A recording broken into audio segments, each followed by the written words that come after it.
Before President Trump came to Israel, he visited Saudi Arabia and delivered a landmark speech in the capital, Riyadh.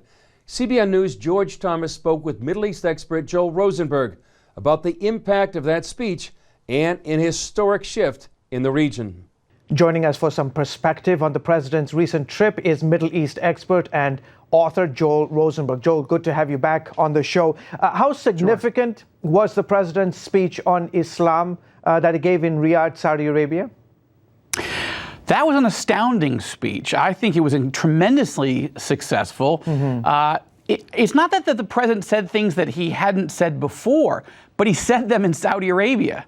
He specifically, he was respectful. Yeah. He was respectful, and he was very clear, and this is maybe something he hasn't done so well in the past. He was very clear about the differences between moderate Muslims, the vast majority, and Islamist radicals. But he was clear. He used that term, both Islamist radicalism, Islamic extremism, and he said it in Saudi Arabia, not only to the Saudis themselves, but to leaders of 50 Muslim countries. And it wasn't a controversial statement, nor should it be. But that was really impressive, and it showed American leadership is back in the Middle East. The American superpower is re-engaging, and that couldn't be, there couldn't be something more important than that right now. You know, obviously saying this in Saudi Arabia, as you know very well, Joel, Saudi Arabia is a chief exporter of Wahhabi Islam around the world. Some would say a chief exporter of Islamic terrorism around the world. Will the Saudis take heed and know that there is a man in the White House who wants to annihilate ISIS, wants to deal with radical Islam, and will they do the things necessary to make those changes within the kingdom? Yes. Look, I think the Saudis are changing. I do think that. Now, it's an open, the case is not closed yet. But I think if you look carefully, we are not seeing a country, since 9/11 that's really trying to actively encourage terrorism. It's true that Wahhabism has been a huge problem, and they have exported it globally.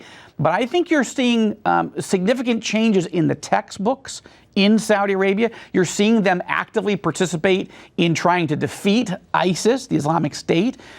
Clearly, the Saudis are deeply concerned about and want to draw a line and stand against Iranian Shia aggression, both in Iraq, in Syria, in Yemen. So I think that the Saudis are proving themselves to be faithful allies.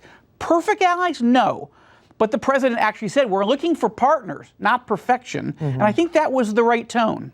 Joel, you mentioned before that Trump's visit shows that America has re-engaged in the region. What do you mean by this? Well, we've had 8 years of President Obama disrespecting our traditional Sunni Arab allies, wouldn't even invite the Egyptian president El-Sisi to the White House during that time. Yes, President Obama went over and bowed to the Saudis, but then he basically made a deal. He did. He made a deal with the Sunnis' worst enemy, Iran.